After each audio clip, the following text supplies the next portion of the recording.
நமோ வாராகி. 86வது வாராகி விளக்கு பூஜை. பெண்கள் மாங்கல்யம் பலம் பெற பூஜையில் கலந்து கொள்ளவும்.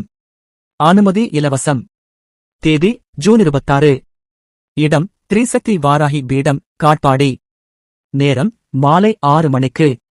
தேவையான பொருட்கள்: 1 தாம்பலத்தட்டு, 2 வாழை இலை, 3 கைப்பிடி பச்சரிசி, 4 ஒரு தேங்காய், 5 எண்ணெய் 200 மில்லி லிட்டர், 6 பஞ்சு திரி, 7 வத்திப்பெட்டி, 8 மஞ்சள் தூள் 100 கிராம், 9 தாழம்பூ குங்குமம் 100 கிராம், 10 தொன்னை 2, 11 கலச சோம்பு 1, 12 மட்டை தேங்காய் 1, 13 பன்னீர் 1 லிட்டர், 14 பச்சை கற்பூரம் மற்றும் ஏலக்காய் சிறிதளவு.